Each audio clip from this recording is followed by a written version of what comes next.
Assalamualaikum warahmatullahi wabarakatuh. Kembali lagi di channel Aluka Channel.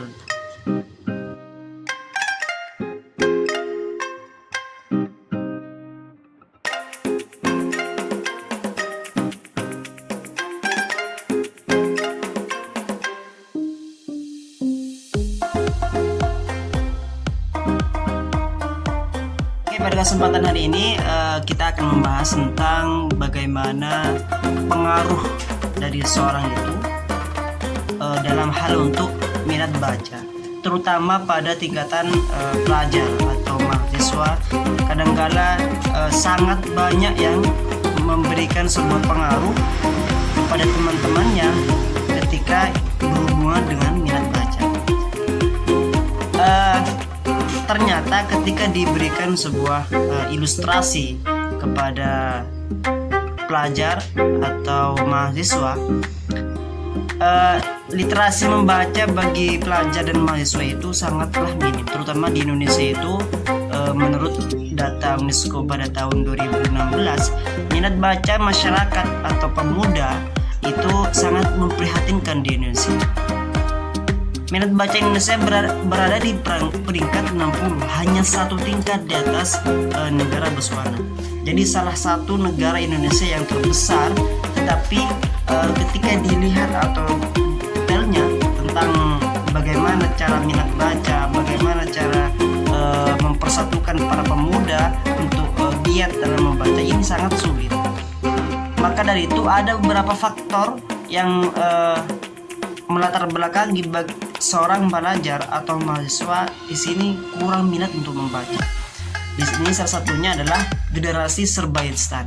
Sekarang di dunia global, di dunia globalisasi, semuanya serba instan. Kita mau makan tinggal langsung beli, atau kita mau jalan-jalan kita juga ada Gojek sebagai partner kita diajak jalan. Jadi dunia ini serba instan. Jadi ketika dunia serba instan, fasilitas semuanya ada, maka itu akan mempengaruhi terhadap otak seorang pemuda atau seorang pelajar untuk bagaimana melakukan cara itu serba instan. Jadi ini yang sangat mempengaruhi. Maka sekarang ini sebagai pelajar kebanyakan adalah generasi serba instan. Jadi dalam memperoleh informasi, baik dalam itu mengerjakan tugas, seorang pelajar itu minim untuk bagaimana membaca buku atau minimal ke perpustakaan lah, untuk bagaimana melihat untuk mencari informasi-informasi terkait pembelajaran yang disampaikan atau dilakukan di sekolah. Jadi semuanya serba googling, semuanya itu serba browser. Bagaimana mencari jawaban soal atau pembelajaran itu serba diarahkan kepada internet, di dunia global. Jadi itu yang menyebabkan generasi sekarang itu adalah generasi instan. Jadi yang kedua adalah faktor yang kedua adalah penggunaan gadget. Jadi penggunaan gadget itu sangatlah mempengaruhi daya pikir seorang pelajar atau anak-anak muda terhadap bagaimana meningkatkan sebuah minat baca. Jadi dari sejak kalau memperhatikan kepada dunia yang sekarang, kebanyakan para pemuda, anak-anak itu pasti dicekoki oleh dunia gadget atau dunia teknologi yang itu mungkin tidak bisa untuk menghandle atau memberikan ilustrasi kepada para anak-anak yang di bawah umur untuk bagaimana bisa mengontrol dalam penggunaan gadget. Jadi anak-anak sekarang itu terlalu dimanja untuk bagaimana diberikan sebuah fasilitas, terutama seperti HP, main game atau dunia media sosial, itu akan banyak pengaruh yang terjadi terhadap otak seorang anak. Jadi bagaimanapun pengguna gadget ini kalau tidak dikontrol oleh orang tua, maka anak itu akan terpengaruh dan terjerumus kepada jalan yang tidak benar. Jadi itu salah satu pengaruh dari media sosial seperti TikTok, seperti WA yang sering dilakukan atau dibuka situsnya oleh para pemuda atau para anak-anak, para remaja yang itu tidak memperhatikan terhadap bagaimana kepentingan sosial yang ada, kepentingan pembelajaran di sekolah itu di nomorduakan atau di belakang.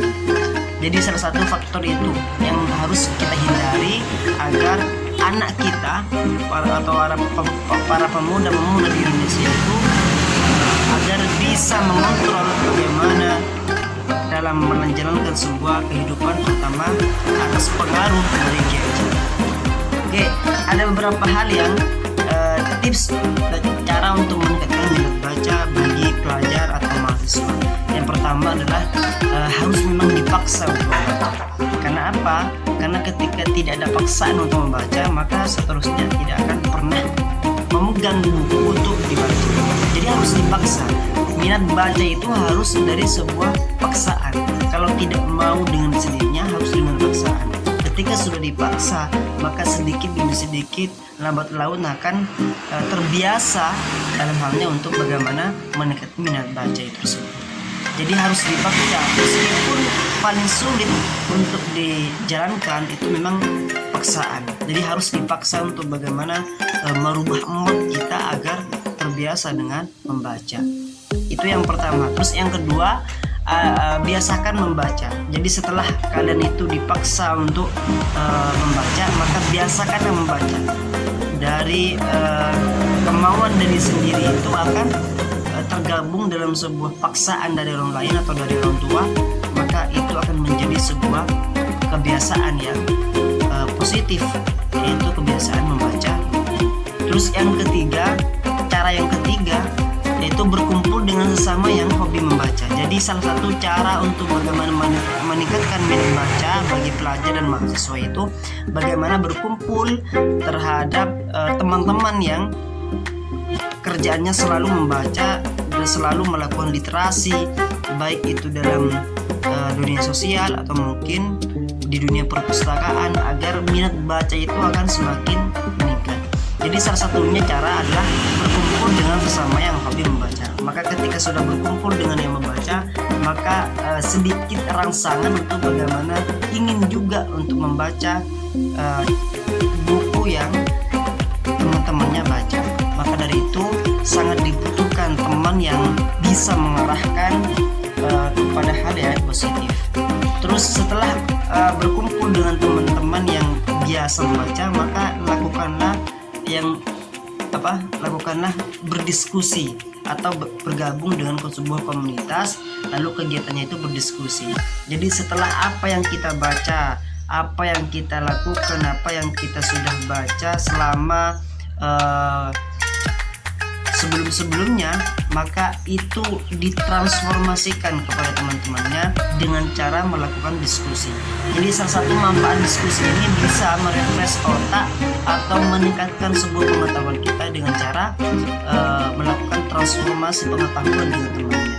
Jadi ketika meskipun kita tidak baca, tetapi kita sudah mengetahui atau dapat mengetahui dari penjelasan dari temannya, itu merupakan sebuah transformasi pengetahuan yang kita dapatkan. Jadi itu salah satu bagaimana meningkatkan sebuah minat baca yang harus kita lakukan agar bagaimana minat baca itu terus meningkat dan dibudayakan oleh para pemuda dan mahasiswa. Mungkin itu saja yang dapat saya sampaikan. Semoga video ini bermanfaat. Jangan lupa like, komen, dan subscribe. Assalamualaikum warahmatullahi wabarakatuh.